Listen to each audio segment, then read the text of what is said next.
Last month we covered up through what I would call the painting phases. And again, as I mentioned last month, I really don't distinguish painting and weathering that much, but it's easy enough for me to see the end of painting as a good break point. Typically, I think of when I put the oil wash on as sort of the beginning of the weathering stages, but again, you kind of got to set it up with what I showed you in the painting. And as I mentioned last month, nearly everything I'm going to show you last month and this month and today is covered in the book I wrote on Shermans.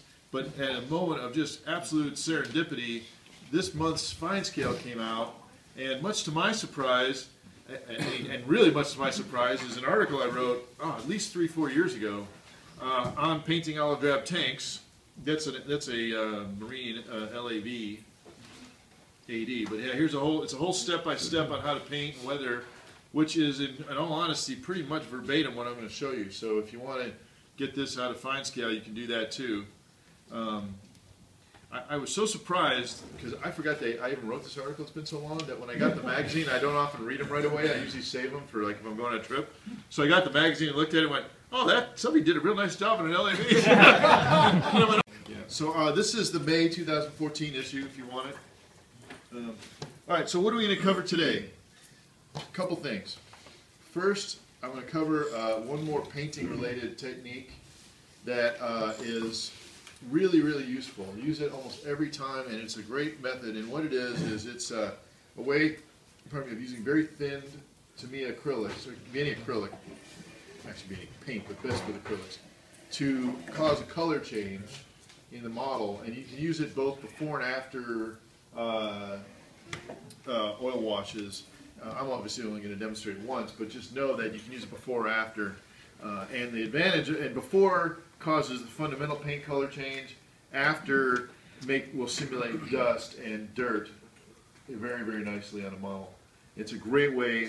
One of the things I really don't like to do is use a lot of pigments, because if you use a lot of pigments will wash out the look of your model in a heartbeat. So what I like to do is set up pigments by using this painting technique to give your eye a visual imagery of dust buildup, and then finish the model with a little bit of pigments that lets your eye just naturally blend it in together and go, oh, okay, it's a dusty tank.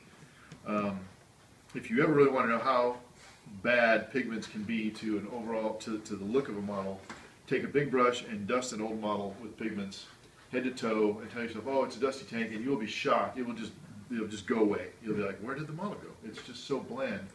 So that's why with weathering, and that's part of a common theme you'll hear from me tonight, is in weathering, less is more. And the reason is your eye is going to want to see the weathering naturally, because you're trying to think of this as a real tank.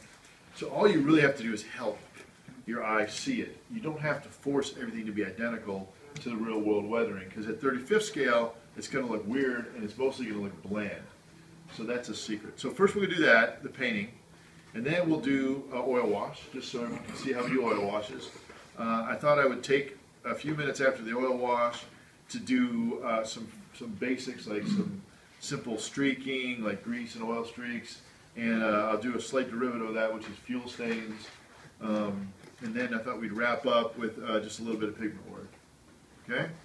So, to give you an idea of the kind of paint change you can affect, last month when we were doing the panel fading and dry brushing, we got this to this point. And we did the same on the turret. In the setup for this month, I went in and I used this technique I'm going to show you with thinned out Tamiya colors, brown, buff, and deck tan.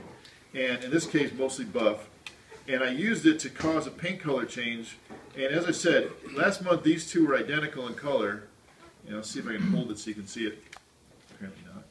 So now I think you can see a pretty major, oh there we go, a pretty major difference in color. And that is just this painting technique I'm going to demonstrate. So there's several reasons this is nice. One is it causes a real nice color variation. The second reason, and a number of you guys have mentioned this, if your model's coming out too dark, this is a very, very, very good way to lighten the model. And quite frankly, there are maybe this way, and I don't know, I'd have to think long and hard. I'm sure there's not a lot of ways to make a model lighter once you've painted it. It's very, very hard to get things to lighten up.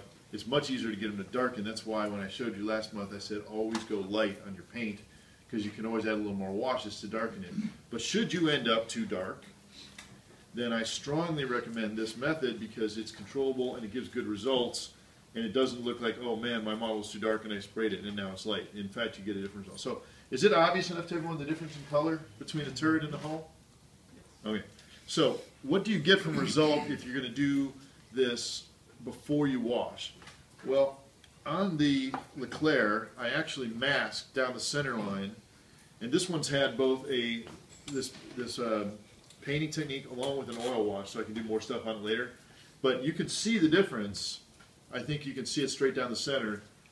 This is the difference in results. This side obviously had it. And the point I'll make about this, and this is just my opinion, again, I'm just showing you techniques I like. I think the side that's had this done on it has a much more rich, in-depth color look to it. It feels more like the kind of dirty tank color you'd see. This isn't bad, but it's a little bit drab in my mind. They're both oil washed. The whole tank's been oil washed. So the only thing different is I use you just spraying it overall, or you actually demonstrate filling the panels with? No, I'll show you. I'll demonstrate. Okay. It's a panel fading technique. But again, tell me what you guys think. Does this look a little better overall? Creamier. It's a little creamier. Yeah, well, seems to bring out the detail. It gives you a little more detail, and the paint has a little more color variation within each panel. Well, couldn't you do that with a lighter shade of the base coat? Well, that was last month. I did several shades with the base coat last month. Well, couldn't you just keep lightening it up till you get? You know, to tell you the truth, if you keep going lighter, after a while, the results are it just looks like a different color.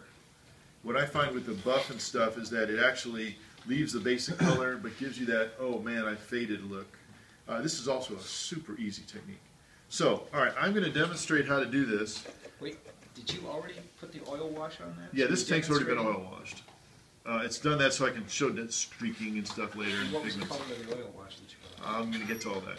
So I'll demonstrate it for you. We're going to have to be a little slightly out of sequence just because I wanted to have some pieces, prepared ahead. So let me lube up a little bit of paint here. Get this sucker going. So there's 3 colors you can use for this method, and as I said, I use basically the same method before and after oil for different effects.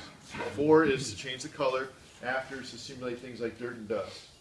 Okay, I'm going to start with the best color for anything that's dark at all, which is to me a buff. Fantastic color.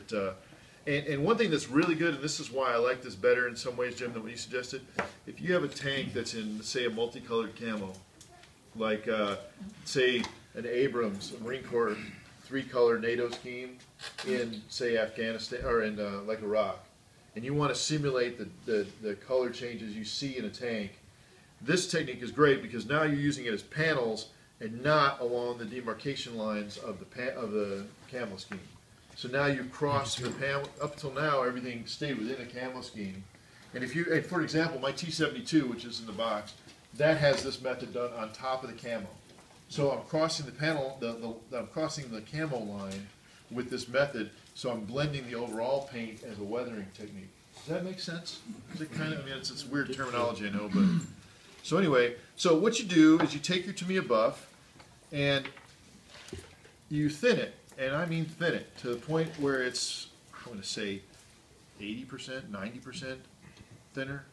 This stuff, and basically what I do is I end up pouring it all back in the jar. So for example, this is the bottom end of this jar, which has been used for about 2 years, and it's probably already at that thinning level. It's just so darn thin. But you just mix it with the thinner, and you get it to the point, and I'll show you when I paint it. It's easier to see what I'm suggesting. But you get it with very little, you just get it kind of to the point where there's not much that you can see. Translucent, the word we're looking for? Yeah, translucent to the point where when you start this method, when you start airbrushing, you will almost think there's no paint at all. Okay. I mean, if you start seeing heavy paint right away, you're not thin enough. And that's key because you don't want to paint it. You want to use this as a method. Now, what I love about this technique is it's extremely easy to do because you are using such thin paint that the only thing you need to make sure you don't do is get a puddle. So as long as you don't get a puddle, you can do this to whatever level of shade change you want by just continuing to go back and forth on it, as opposed to a lot of other techniques that involve more clear paint. The next thing, you're then at some risk if you paint it too much, like, oh, I'm screwed. It's also, the other reason I tend to do this in acrylic is I recommend that you always use a flat coat in between stages like this. So most of the time I'll have flat coated my model because I will probably have painted details and everything. So if the model has, say, like dull coat from Testers, which is a lacquer, and if you use this and things go really wrong, you can take a Kleenex, put your Tamiya paint thinner on it, and rub it off to a large extent. So you have some emergency if things go really wrong. It's not too often, but it does happen. So I'm going to demonstrate a little bit. So here you use a kind of a panel fading technique, and you can see you don't want it to go on too heavy. And you're just going to go lightly. Just basically, those of you who were here last month, it's the exact same panel fading technique that I used last time. So the nice thing about this method is you're really not doing anything different from a methodology standpoint. It's just the paint you're applying. So can you see that? Can you see how much difference that made? Mm-hmm. Lying sacks, it makes no difference at all. It's a test. You all failed. Every one of you owes me a kit. No. The point is, if you see it in the first couple rounds of this, you're way, way, way too thick in paint. So all we're seeing is the thinner appearance when you've got. You shouldn't be seeing anything at this point. So I'm just teasing you guys a little bit, but I'm only going to do one half, so you can kind of see what happens. So I'm just going back and forth on it, and I'm kind of, usually you have a little more light, so I'm kind of eyeballing this as best as I can. But I'm kind of going back and forth, and I'm just kind of going back and forth on the thing now. And I don't know if you can see, but it's really not building up all that much yet. Oh, well, thank you. Mike and his special light, which I own one of and forgot to bring. I knew I was going to forget something in this. Dinner this time, Jim. What's that? Brought dinner this time. I brought thinner, and I actually brought glasses. I believe I brought a jar of something I needed. It was, for me, it's an impressive day. I actually wore underwear. It's a whole new day. That's too neat. And I once again forgot that Robert's filming this. Thank you. Please. Did you post it on our board? Yeah, Oh, okay. I had to edit some things. What, that he has underwear on? I want those So parts. now, if you look, you're starting to see this was already painted differently on purpose from last time. But if you look at the, if you can kind of look up front here, you can start to see the color lightening. And I'm going to keep going to show you just how far you can take this. And when would you take it really, really weathered? A couple scenarios.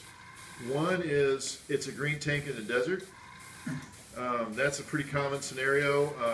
So what would that be? It would be, typical tanks in Afghanistan and Iraq.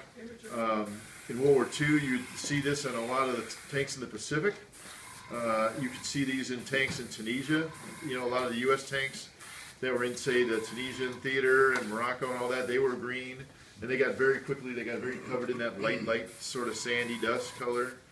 So these are really good techniques for that. Marine Corps, all the deserty Pacific Islands, Peleliu, Saipan, all the Mariana Islands, Gilberts, they got covered in that corally dust. Okay, so. What color would you use for desert sand? Funny, we're going to do that next. To me, a deck tan is my favorite color for even lighter. But this is good as a basic method. Now you can see that got darn light now, right? Mm-hmm. These two are identical when we started. So I don't know that I would necessarily go this dark all the time, but this light, but I will go this light on a regular basis. Because when you wash it with oil, it'll go dark on you again.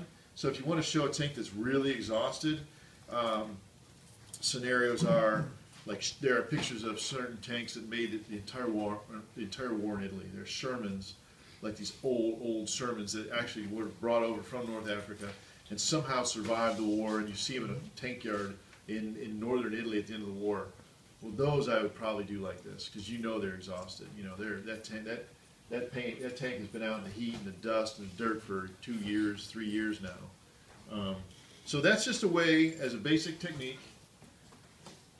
So I'm going to switch over, and I do this, I'll integrate this a lot of times where I'll do multiple colors at the same time. So for example, like I give you an example. I'm doing a striker in Afghanistan right now. I will do this on the basic color, and I'll switch literally in stream like this over to deck tan, which is a lighter color, to simulate the dustier areas. You know, like the belly of the tank and everything. And it's pretty common to use 1, 2, or 3 of these colors on the same model. Not all that common to see deck tan and brown together, but sometimes it makes sense. So now I'm going to switch over to deck tan. Deck tan is notably lighter and notably more gray. And those of you who ever bought a jar of Tamiya paint will notice that my jar of Tamiya paint is gaining, not losing volume. It shows you how much thinner I've been using lately. And one thing to point out is, look at how little paint I pour in, right? Almost no paint, because by the time you pour thinner in and you spray it a long distance, you don't use very much of it. So I'm not kidding when I said this jar of buff has lasted me almost 2 years. Not that finances are that big an issue for this kind of technique, but it is funny how much, how much time you can spend out of it. Now with deck tan, if you're going to go with deck tan, I'll tend to thin it just, I don't know, maybe a little less, only because I'm probably trying to get a little bit more coverage, because I'm trying to simulate like an actual dust buildup where you've piled on some dust. And if I'm doing it before the oil wash, I'm still doing it as a panel fade. If I'm doing it after the oil wash, and I'm going to demonstrate this, I may also do it not as a panel fade, and that's to show just a big pileup of dust caking sort of on the belly and stuff like that. So let me do it as a panel fade first, and I'm going to just I will do just the front quarter here, so you can see this one versus this one, see the level of change. Oops, that's a little too much.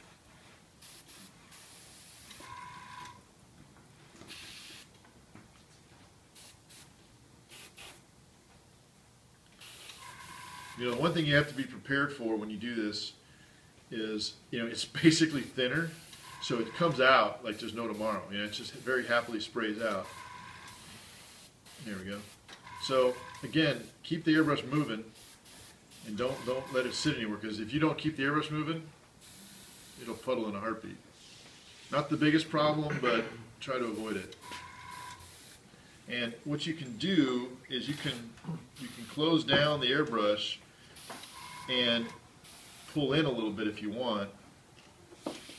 But I tend to be at a medium-sized spray, I'll say, nothing major. Just enough to make, oh, I wasn't supposed to do the backside, sorry. Just enough to make sure that it doesn't puddle is what I do. You don't want, if you get too thin, you spend forever trying to make this thing work, and then it's tedious. But so, I don't know if it's obvious enough, but now the model is almost tanned. I mean, you've taken this thing, this is getting to be dirt now. At this point, you're simulating dirt. So, for example, what I would do in a case like this, so here is my Leclerc from last time. This side's washed. This side's already washed. Let's say this was operating, where would this operate in the future? Let's predict, let's predict it's going to go to Syria, because the French have decided they're going to kick some Syrian ass. Anyway, so you're going to want, if you want to do, better way to think of this as like a Canadian tank in Afghanistan, strikers, LAVs in Afghanistan, that kind of thing. So I'm going to spray it, and if I'm doing it after the wash, what I'm going to do is do long sprays like this, and I'm also going to get the wheels and the tracks, and I'm going to do this for a while now, and I'm going to build up, and this is going to look like that kind of dust that builds up along the side of hulls. You guys know what I'm talking about? Yeah. It gets that kind of weird pile of dust and dirt everywhere. So I'm just going to go back and forth, and this is now a slight variation on the method, which is I'm not really panel fading anymore. Now I'm just trying to get the angle of the way I think the dust would come off the tank. So I'll probably get up along the front fender a bit, get down along the hull. You can get the belly as much as you want. I tend to be pretty liberal on not using the belly for 2 reasons. One is you can't see it. The other is that a lot of times with the belly, I'll just rub a buttload of pigments down there, because that's totally going to get caked in dirt. So that one I'll just pigment up so I won't waste my time on it. Actually, the other way is better, Mike. Thanks. Yeah, the glare makes it harder to see. So you can see I'm just going back and forth, and it's weird because, like I said, you're going to want to say, oh, I'm too thin, nothing's happening. And I'm also doing the tracks as well here at this point, because now these brownie tracks, maybe they need to be just a little bit more you know, a little bit more tan because they're getting all that sand and dust caked on them. So I'm getting up, and I'm going to get up along the back of the hull. I'm trying to only do half, which is actually quite a bit harder than doing the whole darn tank. But, you know, I'm just getting in here, I'm just going back and forth for a while, and it doesn't take that long, but can you see the buildup now? Can you start to see how it's getting kind of tanny along there? Can you see how the bottom end is tanning up compared to up here? These were all the same color at one point. See that green versus this tan? So now this whole side is starting to get a little bit washed out, and you'll lose a lot of your fidelity, but you're kind of getting your dusty look to it, which is sort of what you want when you're doing a tank that's driving out in sandy, dusty terrain. And you know, when you sit like this, the back end of the tank tends to get completely dusty, and then it tends to rise from front to back, is what I always see a little bit. And the front end tends to get a little bit, but not way up on the top. So is that, you guys getting this? Making sense? Sorry, I can't turn my hand enough. All right. So then the question is, if you're not in the desert, what is a way to, that's where this brown comes in. Because instead of deck tan, I'll go to brown and use that to simulate, I mean, think of like Europe or something, you know, typical dirt, you know, like American dirt. And you're saying to yourself, okay, I want to simulate that dust and dirt, but I don't really want to simulate, you know, like caked up mud or anything, and I don't want it to be too pigmenty. You know, I will pigment this later. I'm praying it's going to dry in time, but Is your brown flat earth? it is, to me, a flat earth. Very, very good color. The word that, you know, they in all honesty have pretty much summarized exactly this color by the name of the paint. It's just really, if you look at, you know, your backyard or whatever, you're going to see pretty much this. You know, I'm really full here, so it's going to take me just a second to sort out how to. I think I'm so full of paint right now that I can't actually get it to shake. So I may need to dump a teeny bit of this.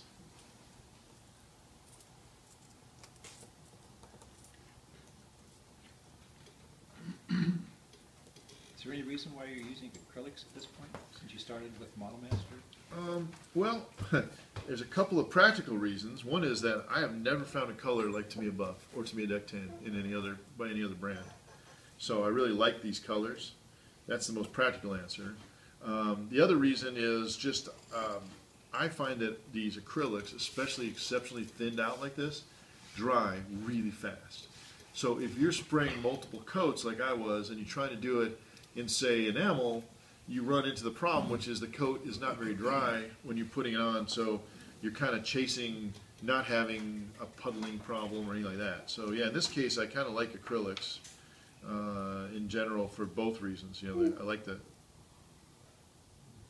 Sometimes I'm more coordinated than others. Excuse me while I make a mess. All right, so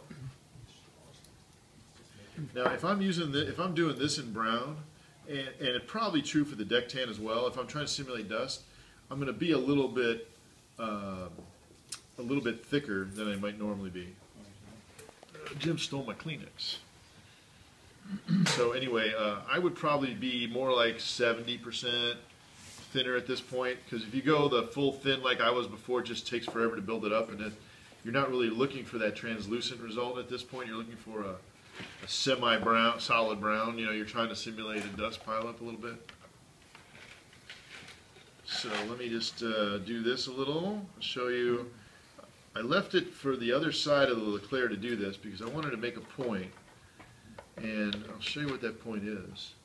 So one of the questions that came up last month was, you know, not only do I like to put a large amount of my model together before I paint it, I will also debate how much of the model I actually want to paint separately. So things like, do I want to paint the black on the road wheels? Do I want to paint the rubber pads on tracks and stuff like that? So I purposely left the left side of the Leclerc here where I did paint all these things out, just to show you what happens when you start putting some weathering effects on them, so you can kind of make an assessment for yourself as to whether or not it's even worth the effort.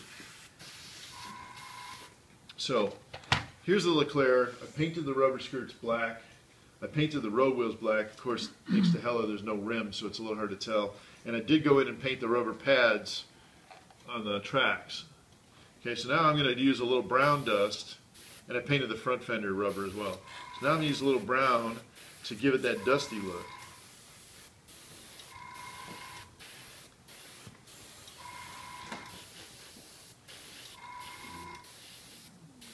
It's coming out a little harder, faster than I want.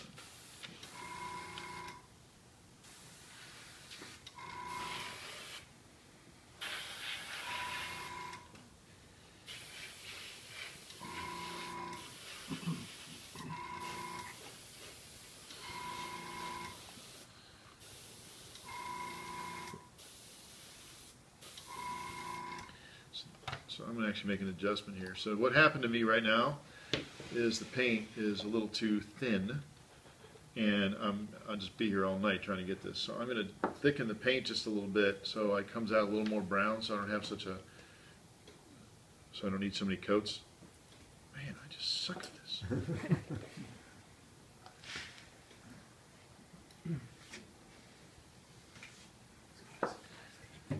This demo would be a lot faster if I didn't pour most of it on the ground. What's that, Jim? You can demonstrate spills later. Hey man, I did ask you for some paper, right? Don't Wouldn't want to spill any paint in here. yeah. I'm downwind to something in here, man. I've been smelling lacquer or something all night. Turpentine. Is that what it is? Yeah, okay. It's a good smell. Yeah, I'll send you the lung cancer bills later. All right, so now the paint's coming out a little thicker. Hopefully this will get. I can do this a little faster. Still. That's a new weathering technique. Fingerful. Yeah, I'm trying to figure out how I'm doing this. How did I do? Anyway, all right. It's a good look for me. All right, so now let's see if we can get this to brown up a little faster. There we go. All right, so now, and one thing I wanted to mention is if you're doing this and for some reason you don't feel like you're getting much coverage, it's not a bad idea to walk away for like 5 minutes and come back, because what may be happening is you're not quite drying enough. And so you're saying, oh, you know, I'm endlessly sort of re-thinning the paint I just put on.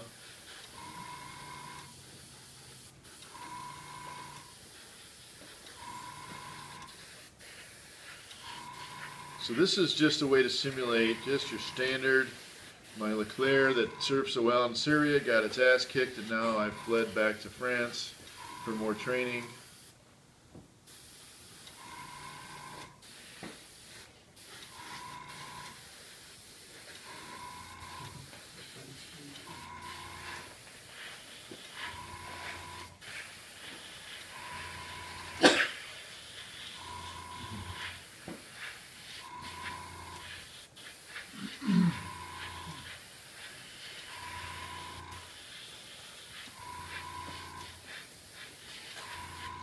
Okay, so if you guys will remember, It's his treble name.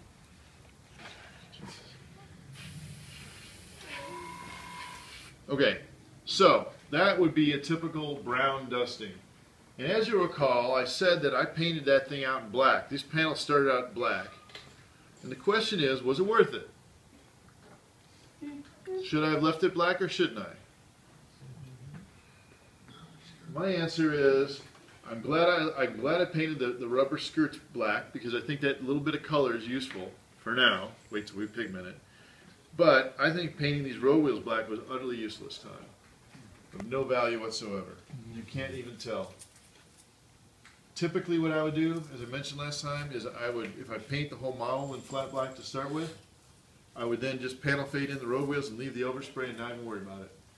That's what I did on this side. Those models were never black at all.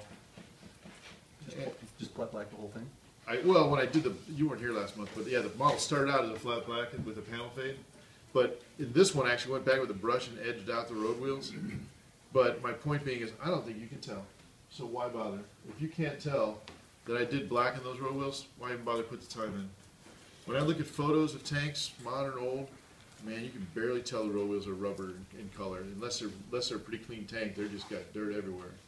In fact, what's that? Could you pass that around? Or, Yeah, actually I can. because I'm going to clean up right now. Oh, just so you know, so I look at this, I think this is useful having this black. This is very useful having the front fender black, because then I can make sure I leave a demarcation. The rubber pads are also pretty useless being painted out, but a very nice technique is I would have left these, I would go back after this technique and paint them after the wash. Or sorry, before the wash, I'd paint them black or dark brown, dark grayish color, and paint the pads, and then leave them unadjusted with the any of this technique, and pigment them. And we'll show you that later. Because when you pigment, you can rub off the pigments and have the rubber pads kind of stick through, and then that looks pretty good. So that's what I would do. Okay, yeah, I'll send that around. All right, let me clean up real quick, and then we'll move on to oil washes. So while I'm doing this, and hoping not to cause yet another flood, any questions? General question for you guys. Does this method look like a good method for you guys?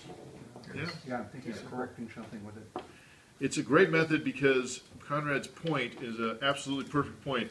You can use this method till the very end of your build. And I have. There are times when I finished a model and just went, too monochrome, not enough, too dark. And you can literally stick this sucker on at the very end. Everything's finished. That technique with the buff or the deck tan is very, very useful technique with things like headlights or windshields. I don't recommend it all the time, but sometimes you get done and you got your nice dusty, dirty tank and your headlights look like somebody just sat there and polished them and you went, that doesn't look right. So not bad. A little very light spray over gives you sort of that, oh, okay, I got a little dust piled up on it, but they're clear lenses kind of feel to them, you know? Nice little combo pack. And hey Jim, quick question. For the guys who use a slightly smaller scale, say 48 or 72nd, any changes to the formula? I haven't done that much building in those scales, so I'm probably not an expert to say, but my answer is no. I think I'd use the same way. You may want to go a little lighter. You might want to push the colors down more just to account for the scale, but no, I'd probably use the same technique. Okay. All right, let me blow out the airbrush real quick here and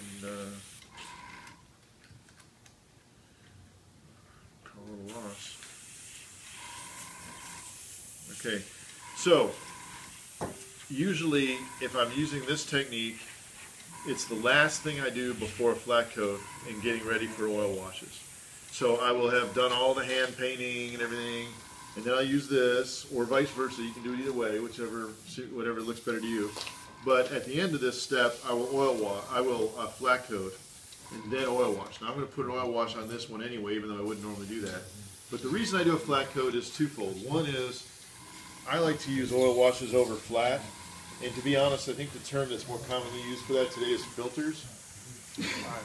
I refuse to be succumbed into Mig Jimenez's terminology. It's always been a wash to me, baby. But You ever airbrush oil paint? what's that? Have you ever tried airbrushing oil paint? No, I've not. Have you? No, I've never actually made oil paint and airbrushed it. No. I've seen a DVD that somebody was doing, and it looked wonderful, but I haven't tried it. Well, that's got to You take a know, long time to dry. I gotta say, you see, it would take days upon days to dry, and the enamel was still Airbrush going pigment. Huh? With airbrush pigment. mixed in what? Mineral spirits. Really? Okay. But you gotta have like a regular single with a big tip on it. Yeah. It's not gonna Chunks last up very on long. it. Number 3. Yeah, number 3 or number 5. I saw some guy years ago, this blew my mind, and I actually tried it and it worked. He airbrushed Mr. Surfacer Oh, for Andy? Yeah, I've done that. for his anti-skid. I Yeah, remember that. that was impressive. I was like, wow, okay. Oh, I airbrush Mr. Surfacer all the time. Yeah. Do you really? Oh, yeah. In fact, It doesn't gum up your airbrush at all? Or? you got to use lacquer thinner, but you just thin it, All right. and it builds up nicely. Sure. It's a good primer. Yeah.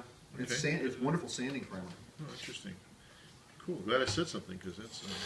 All right, so I think we're kind of done with airbrushing. Unless there's any questions, this bad boy's going to head over to the side. Okay, moving on. Okay, so oil wash. What do I use for oil washes?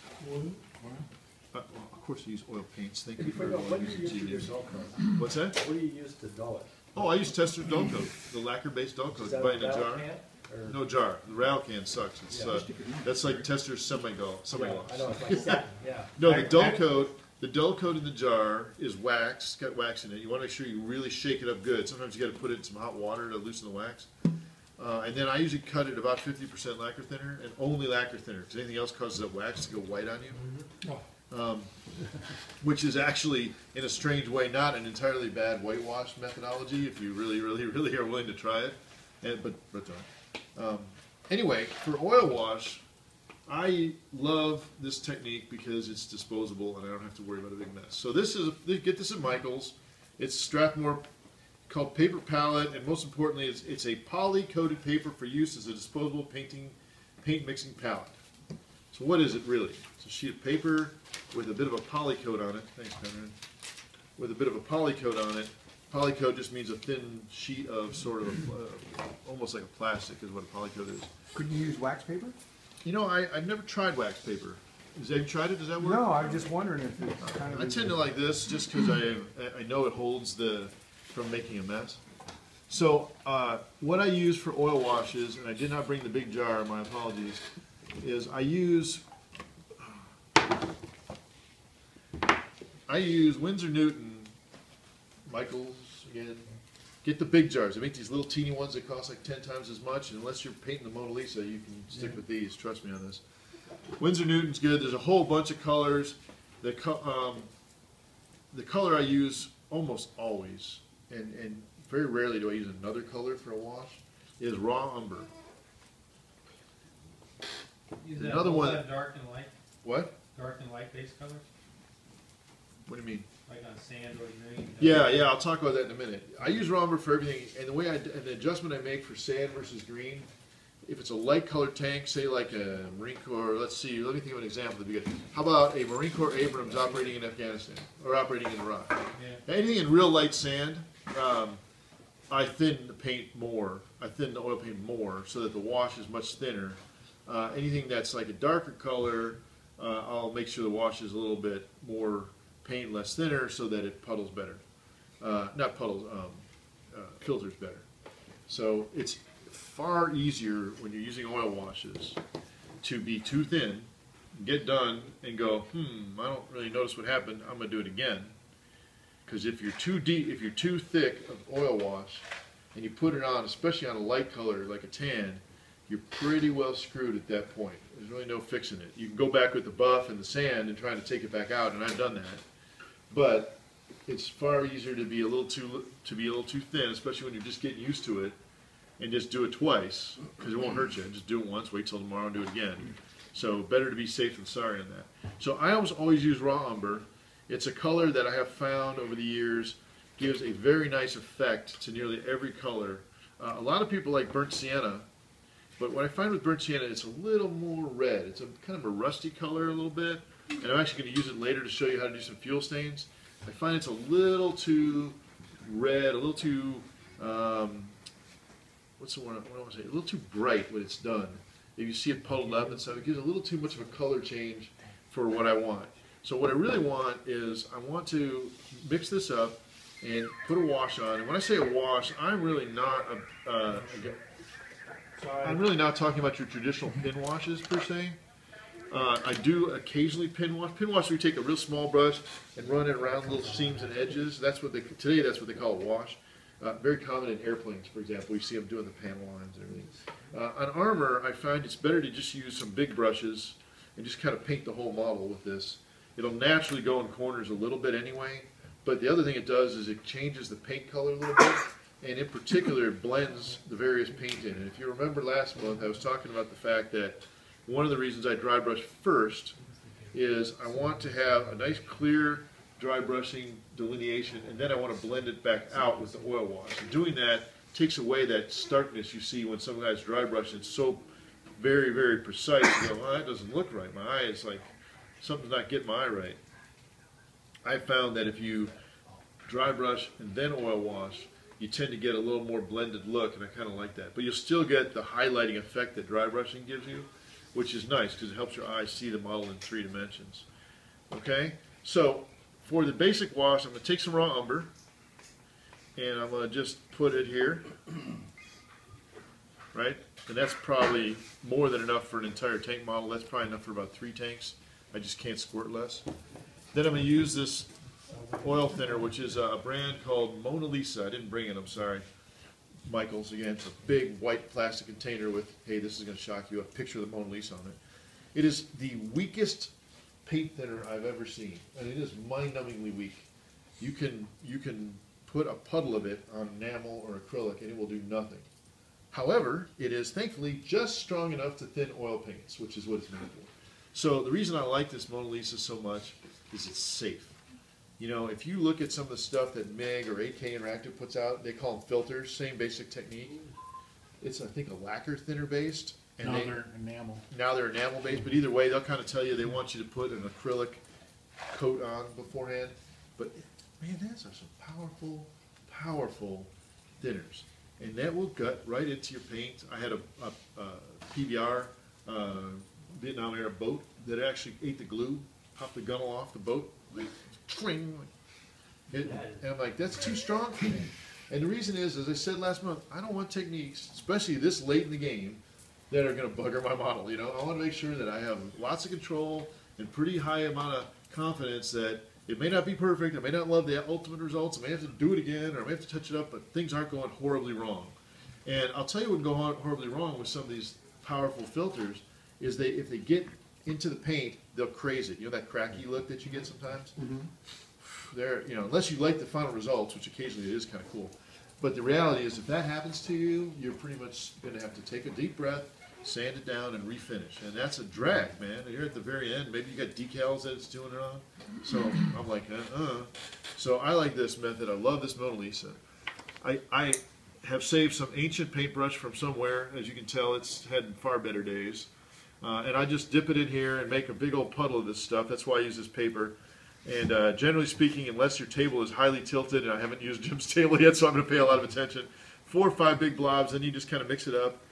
And you just kind of get the edges of this oil paint and just kind of grab a little teeny bit in your brush and keep mixing it together until you start to get a little bit of a color into it. And this level here, just so you can see, is about where I'd be for sand. Any tannish colored tanks, something that's generally light.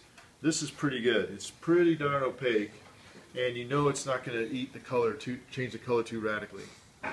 For an all green tank, I'm going to go a little darker because I want to make sure that I can get a definitive effect rather than just a very light color change, which is what the opaque will do. So for sand, you got to be careful because it's so light it'll change color quick. So how do we do this? We do this the easy way because I'm lazy. I think I made that clear. Because I just will, and actually this time I actually switch to, in this case I'll use better glasses. Those of you who use this is equivalent of Optivisor, basically magnification. So I go close because I want to see what's going on. I'll borrow your light, Mike. Thank you. Hopefully I didn't paint it. I might have. So I'm going to put it on, and what I'm going to do is I'm going to probably put it on a pretty big chunk of stuff, you know, a pretty good swath of the tank right away, because it's going to want to run everywhere anyhow, so you might as well let it do that and then come back and fix it over time. Oil paints dry in days, typically. If I do this, I won't touch the model for a day, you know, or at least overnight is a better way to put it. But the upside of it is, because it takes that long, you pretty much have that much time to fix it. Big, big, big advantage. So if you go and do this and you go, oh man, and what you don't want to get is a puddle anywhere. You know, you don't want like a goober pool, or like I do this on guys' figures a lot when I do people standing. So you always got to go back because they have like the pleats in their pants and they'll kind of puddle up in there and go, oh, I got to get that off. But I've gone back sometimes as much as hours later with just this thinner, you know, and just pure, and and it's called reactivating is the term you'll hear me use.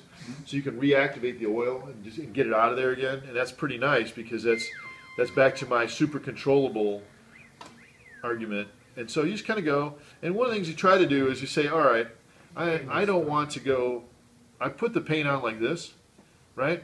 But I don't want to risk any streaks that way because nothing streaks that way in the real world. I want to do, so I'll get my final look with a little bit of gravity effect by going straight down.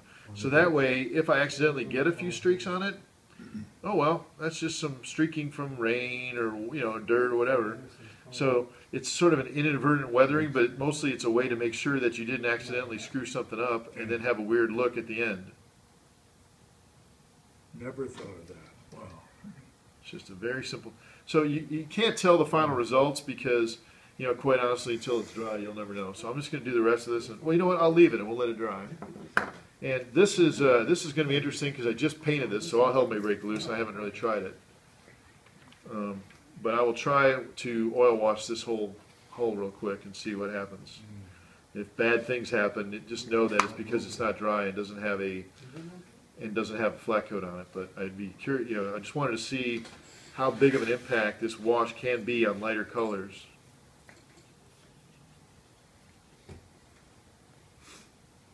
So what I'm going to do, I'm going to try and just paint straight down this section here, and that way the back half won't be washed. The front half will, and hopefully we'll see what it looks like in a half hour when I'm done with this demo. You may go, dude. All right. Can you force dry that with a hairdryer? You can. I am always hesitant to force things for a couple reasons. One is I've actually melted plastic with a hairdryer by accident. I have let's see, it's some kind of Marine Corps Sherman with a deep weighting stack that has a couple of packs next to the stack because I melted the corner of the stack. It's like, shit. You're like, oh man, I can't believe I did that. So I'm pretty much like, just let it dry. But that's just me.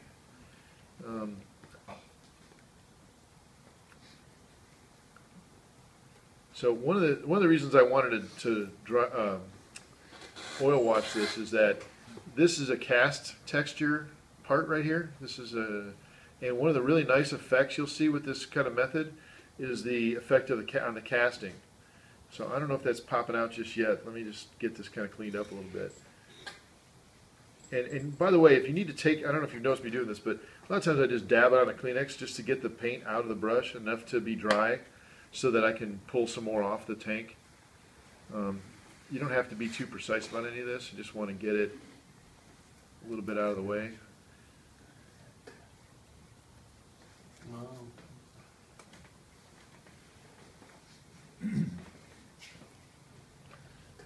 Okay, so we're going to call that demo finished. So you can see how there's still some, if you look in there, I know a lot of you guys can't see this too well, but you see some pooling. I just don't let it pool too much because to me, the pin washing on a tank is not really a look I like. There are certain cases where I pin wash, and that I will come back and do in a separate step. Just like an airplane pin wash something. And just for an idea of where might I pin wash it, if I was doing this kit, I might go back and pin wash this little thing right here.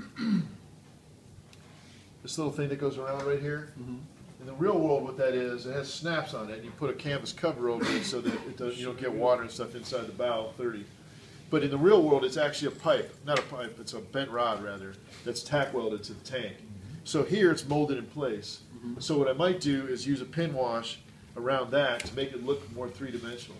Tools, very good example. If you're using tools with brackets that are molded in place, and and sometimes that's perfect, perfectly good. Just a tiny pin wash right where the black bracket, like if you have, say, like a German tool where it's got that big fold-over bracket, and say your axe handle's going through there or something like this.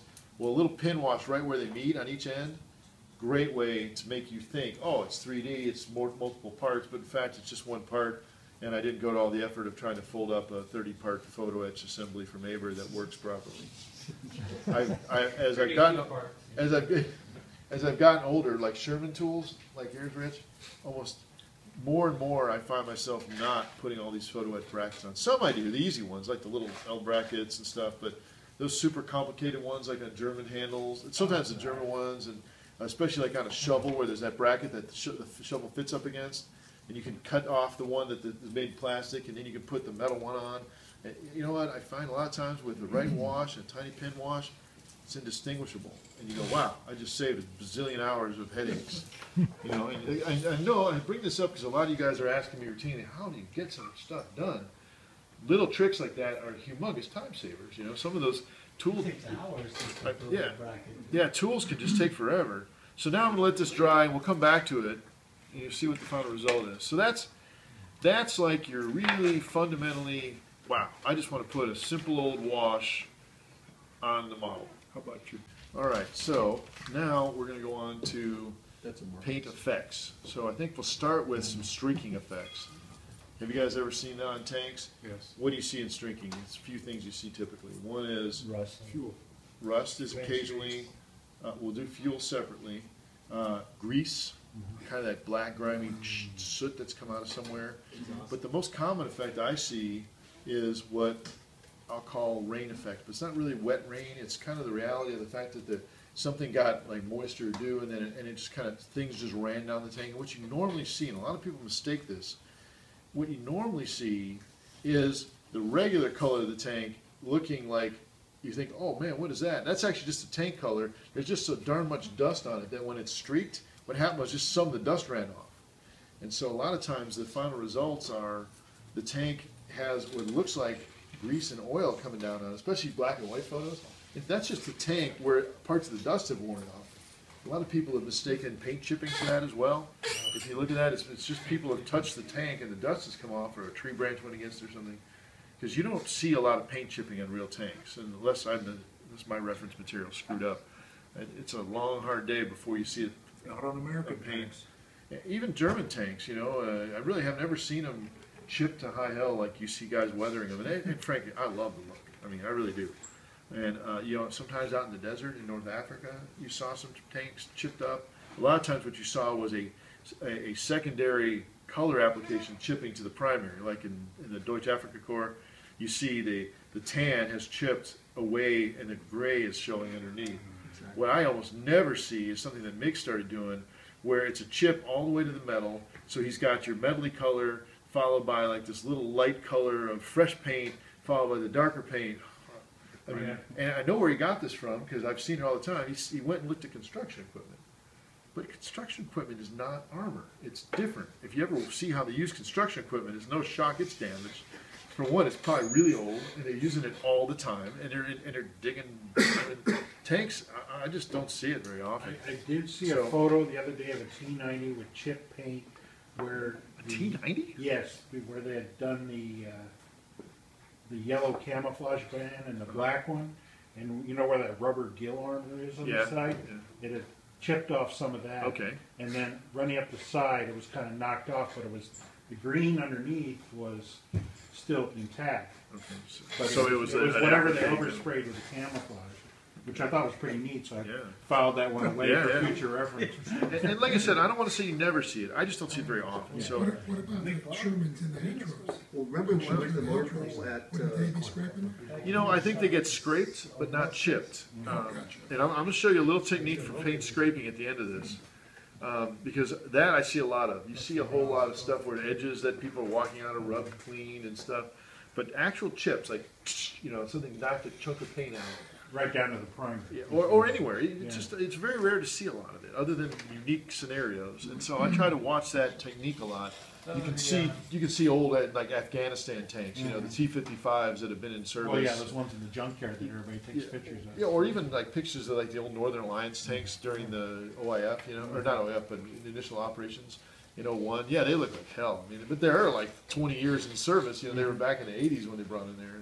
Some of the second cab M1A2s, the non-sets, I saw some pictures of them, and the top, like around the commander's sight and stuff, man, they were chipped to hell and back because they Chipped or kept cycling scraped? them through. Chipped or scraped?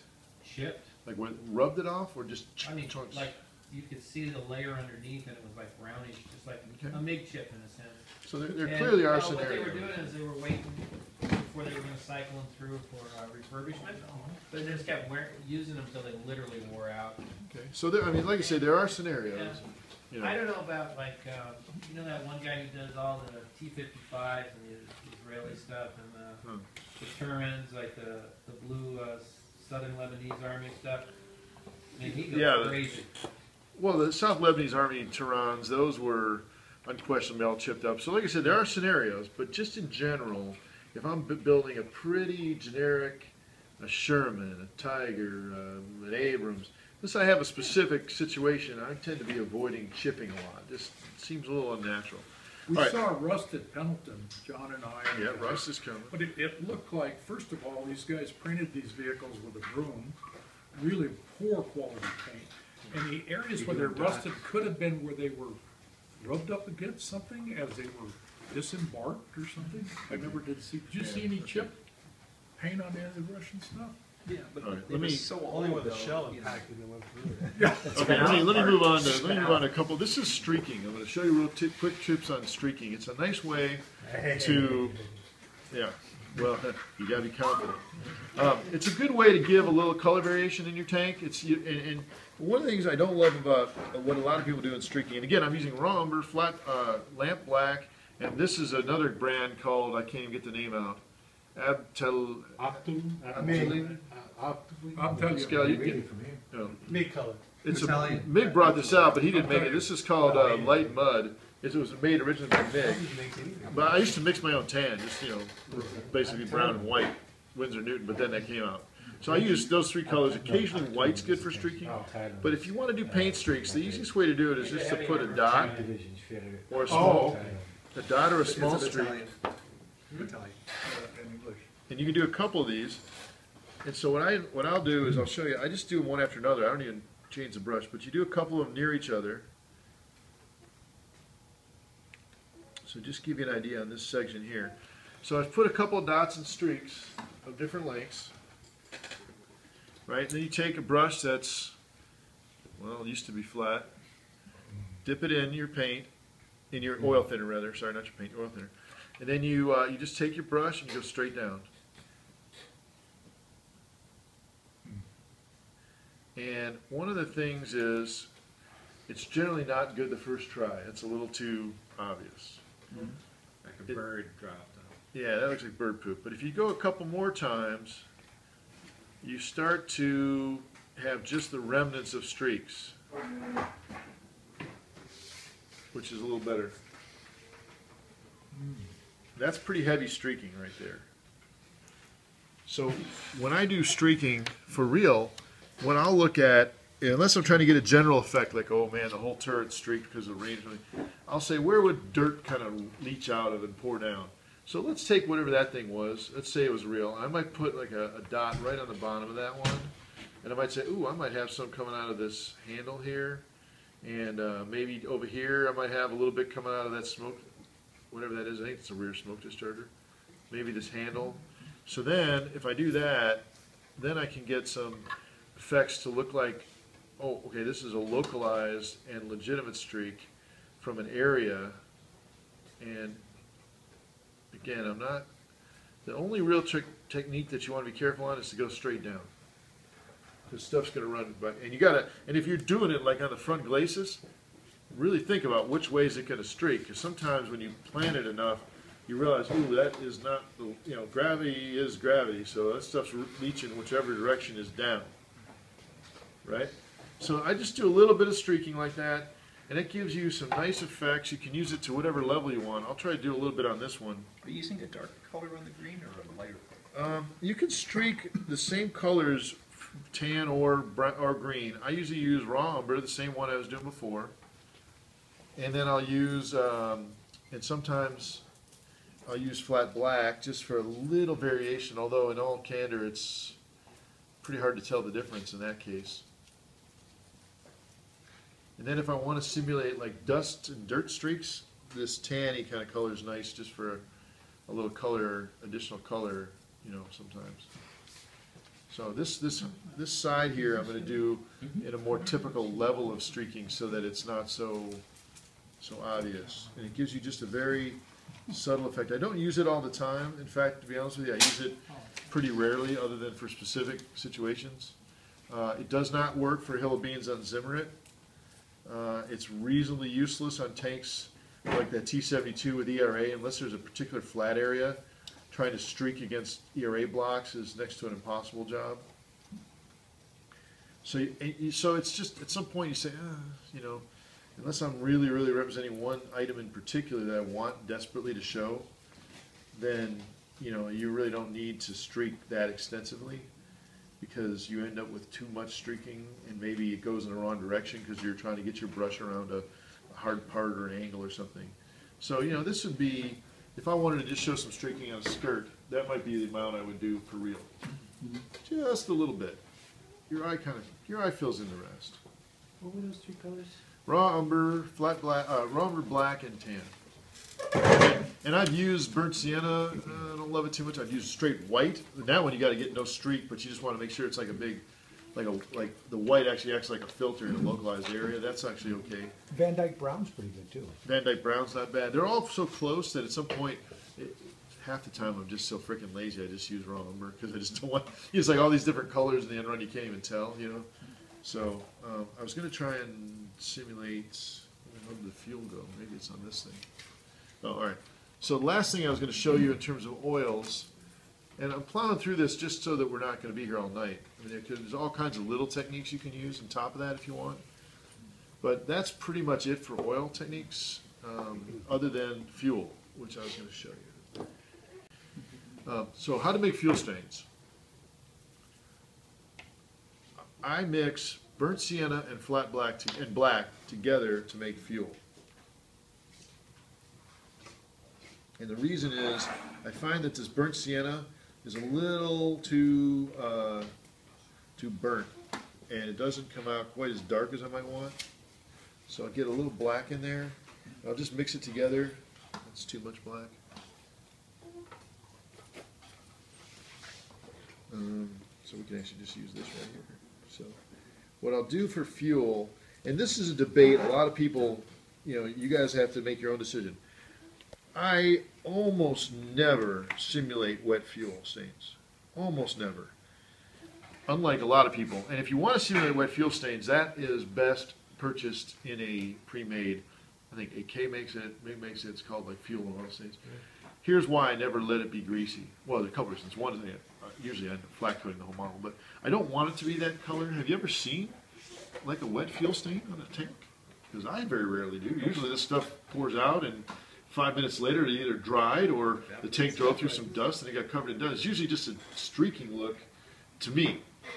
The fuel leaves a distinct color on the model, I mean on the tank, but I don't see a lot of wet, you know, unless you have a scenario where it's just literally like raw wet or grease or oil. I just don't see it very much. So anyway, I'll take it, and what I'll do with that is a little different method. I'll just make a puddle, you know, of this mixture of sienna and black. Just get a little puddle going here. That's probably plenty. You just do it, eyeball it, or Yeah. do you try and get a percentage? I just eyeball it. Usually it's mostly sienna with just a teeny bit of black to make it a little darker. Frankly, Because gas does have a little reddish yeah, tint to it. yeah, you want the sienna to be prominent.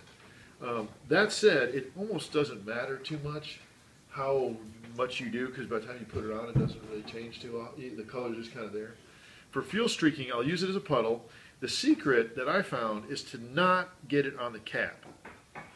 Because if you're going to pour fuel in a tank, that cap is open, right? So if it's going to puddle out because you overfilled or something, the cap is still sitting up or took it off.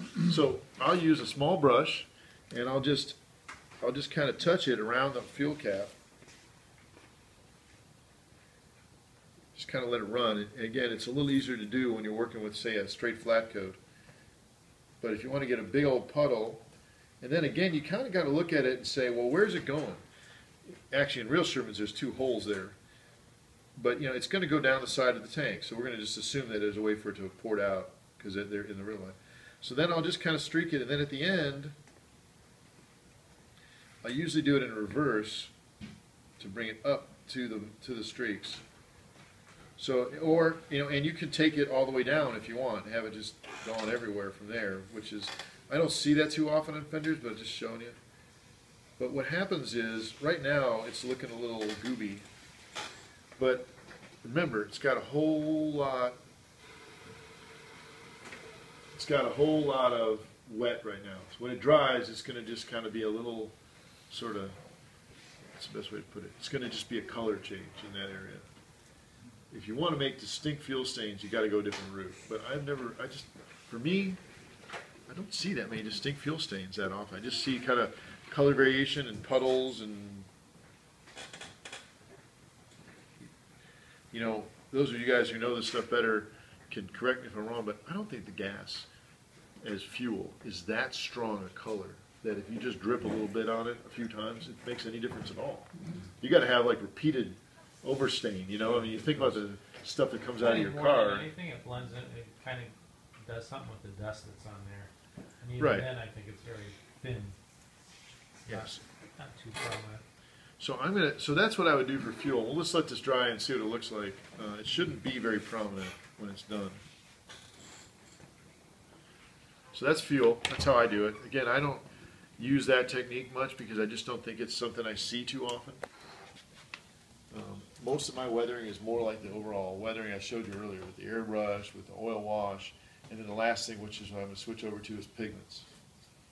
So, any question on the oil front? You guys good? Anything you want to know? Can you pass the oil?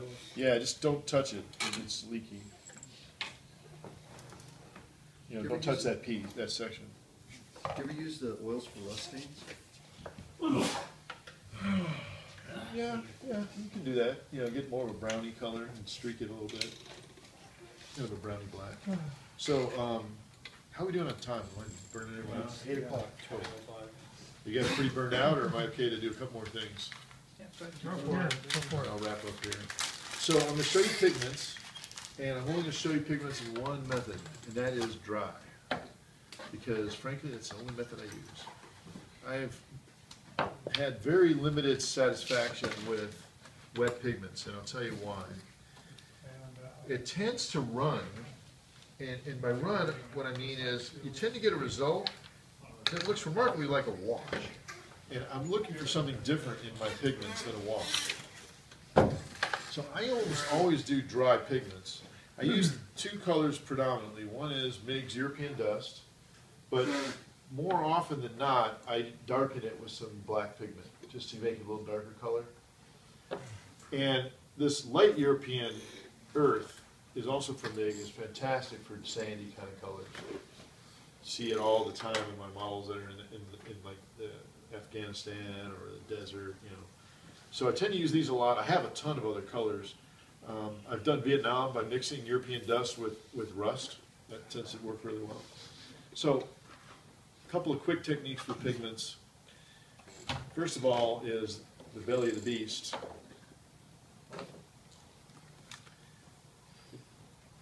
So here's the thing. So if I'm doing pigments on, say the bottom of the tank, which is where I put the most buildup of pigments, and that's really what I use them for the most. You can see it in almost all my models. I'm going thick. I'm going real thick. I'm going like chunks and chunks of stuff thick. And usually I do it over newspaper so that I can then pour the rest of it back in so I don't lose so much of it. But I'm just taking a big old thick brush and a big old chunk of this stuff and just rubbing it in. Pigments are nice because they have a built-in adhesive. And the advantage of a built-in adhesive is twofold. One is, obviously, it'll stick. And the other advantage is that it won't stick everywhere. So you're going to get done putting all this pigment in place, and I'll show you what happens when you blow on it. Some of it comes back off again, and so you don't get this, if you're just putting it on like this, it doesn't end up super uniform. And that is a kind of nice look. So I'm going to do the inside, I'm going to do the tracks. And what I'm not going to do is the bottom of the tracks, because they're going to go on a base, but I will do the front part of it. And you can see, if you're not doing anything else, if you do the front of your tracks, it pigments up pretty thick. Right? And I point that out because the nice thing is it gives you that sort of caked on dust look. I definitely get up underneath the wells here like this. And I'm going quick since it's already 8 and I don't want to take up too much time. But anyway, and then I'll probably come back to that area I hit with the dust before, and I'll probably come back with it here and thicken it up a little bit with the pigments, because pigments, even though the whole model may have been flat coated, pigments always have a slightly different look to them than any painting method. And that look is really, really cool for your eye, because your eye then immediately sees that as real dust, which is kind of what it is. Okay, so I'm just doing it quick. So then you get to about this stage, right? It looks kind of gunky. Sorry, Jim. So you blow off the basics. I'm gonna do one more area actually. This is an area where I actually painted the track pads. So I'm gonna dust this up a little. I'm gonna pigment this up.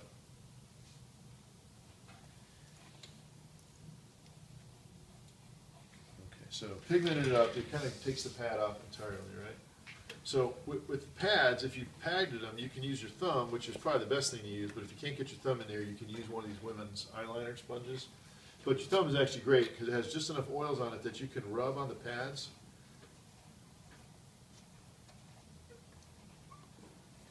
And bring the pads back to life. So now you've got a dirty looking pad that's still the rubber color and all kinds of pigment piled up inside the track links underneath it to show that it's been crunching its way through the dirt. Simple. Nice, easy way to deal with it.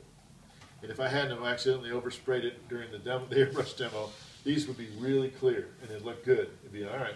So Abrams, Shermans in the old days, stuff like that. Is that the side you So this is the side I pigmented, right? That is What I'll spectacular. come back though is I'll probably lightly, very lightly with my finger touch this, and that takes a little bit of these back off. So now what you see with the pigments is it's still there, right? Yes, sir. But it's blended in, and that's kind of what a real tank does. Spectacular. And it's that simple. I might go a little slower in real world, you know, when I'm taking my time, but you know. Do you ever add another color, like a lighter color after the darker one? Sometimes, not a lot. Actually, I'd go the other way. I would go light first, then I'd go dark at the end. So, just so you can see, I'm going to do this. The other side I'll do in the light earth, which is more like a deserty kind of thing. So this one will have, and like I say, this one will have a very strong effect.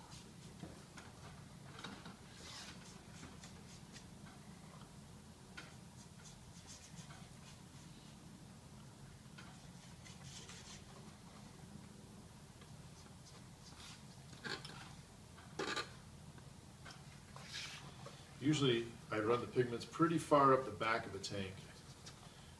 And if I was doing this, I would do the entire belly, just thick as could be, because that area is just caked.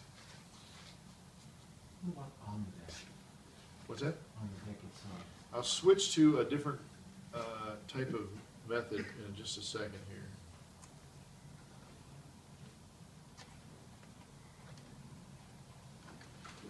I just want to show you how dramatic light pigments can be on tanks when you're trying to simulate, say, a dark tank going through deserty conditions and stuff like that.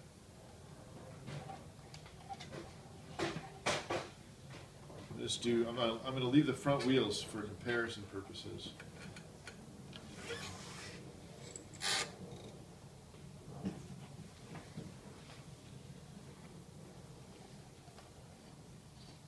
So I'm just going to do these.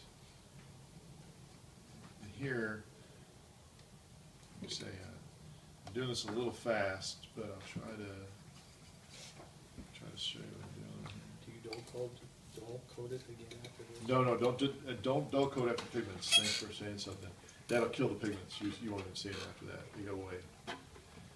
So yeah, the pigment's basically the very last thing you do on your model.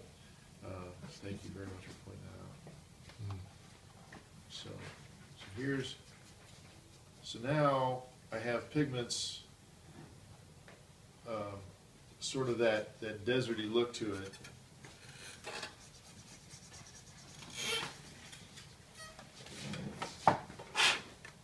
And with the deserty look, what you can do that is a really good look is you can rub off a lot with your fingers.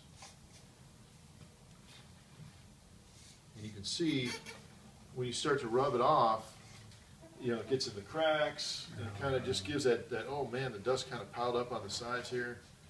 And again, you kind of want to go either in the direction the tank's traveling or down or something.